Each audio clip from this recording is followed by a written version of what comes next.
सुनैना और सुरेखा यहाँ दोनों देवरानी जेठानी थी। जेठानी सुनैना नौकरी भी करती थी और देवरानी सुरेखा यहाँ घर संभालती थी। उनका परिवार बहुत बड़ा था। सास, ससुर और उन दोनों के बच्चे, कुल मिलाकर 10 लोग घर में रहते।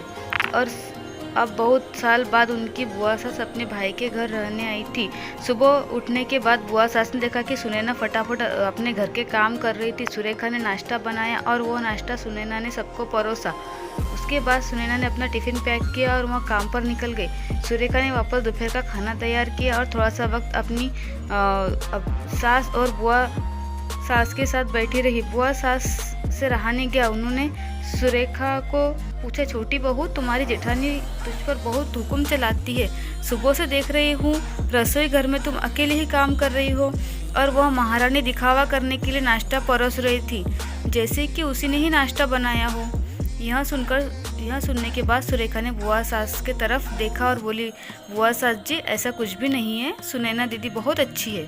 बुआ सास बोली, तुम बहुत भोली हो सुरेखा, मुझे सब समझ में आता है। मेरे बाल धूप से सफ़ेद नहीं हुए। सुरेखा से अब रहा नहीं गया। वह बोली, ऐसा नहीं है बुआ जी, आपको सुनैना दीदी ने सबको नाश्ता परोसा वह दिखा, पर आपको यह नहीं दिखा कि दीदी ने मुझे ज़बरदस्ती सबसे पहले नाश्ता करने के लिए दिया और चाय भी दी। वह रोज़ मुझे ऐसे सबसे पहले नाश्ता दे देती है, नहीं तो सबके लिए नाश्ता करते करते मैं खुद के लिए नाश्ता बनाना भूल जाऊंगी। दीदी मेरी कितनी चिंता करती है। दीदी सुबह जल्दी उठकर मंदिर भी साफ करती है, फूल सजाकर रखती है और मुझे उनके 1 घंटे बाद उठने के लिए कहती है। शाम को आते समय बाज़ार से सब्ज़ी भी लेकर आती है, क्योंकि हमारे मिस्टर रात को देर से आते हैं और मम्मी जी को सुनैना दीदी ने बाज़ार जाने को मना किया है, क्योंकि अब उनकी उम्र 60 साल से ज़्यादा हो गई है। बाज़ार में जाते समय उनकी तकलीफ़ होंगी, उनके पैर बहुत दुखेंगे। कभी उनको बाहर घूमने का मना हुआ तो सुनैना दीदी छुट्टी लेकर उनको घुमाने ले जाती है।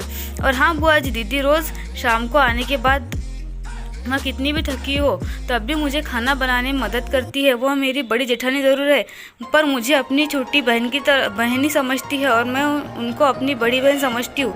यह सब सुनकर बुआ सास एकदम चुप हो गई। उनकी चुगली सुरेखा के आगे टिक नहीं पाई। शाम को सुनैना सब्जी की थैली सुरेखा के पास देते हुए बोली, सब्जी के साथ तुम्हारी मनपसंद लेखक की किताब भी है, उसमें है।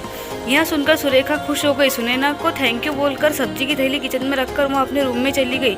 उतने में बुआ ने सुनैना को आवाज़ दी, बड़ी बहू ज़रा यहाँ आना। वह बोली, सुनैना तो इतनी मेहनत करके पैसे कमाती है और ऐसे फालतू में किताब खरीद के मुफ्त का खर्चा करती हो, वहाँ भी अपनी छोटी देवरानी के लिए। वह ऐसे भी घर में बैठकर करती क्या है? तुम दिन भर मेहनत करती हो और वहाँ घर में आराम करती है। इस पर सुनैना ने हंसकर बोली, क्या बुआ जी आराम? और सुरेखा, उसे तो कहने पर भी वो आराम नहीं करती। सुबह उठकर बेचारी काम करती है, सबका मनपसंद खाना, मेरे और उसके मिलाकर 4 बच्चों का टिफिन सब वहीं तो करती है, और तब भी मैं उसके चेहरे पर हमेशा आनंद दिखता है। सुबह की चाय पीने के लिए उसके पास वक्त नहीं रहता। दोपहर को जब बच्चे घर आते हैं तो उनका खाना, होमवर्क सब वहीं देखती है। इसलिए मुझे बच्चों का टेंशन नहीं, और इसीलिए ही मैं ऑफिस में मन लगाकर काम कर पाती हूँ। कुछ दिन पहले ही मुझे प्रमोशन मिला है।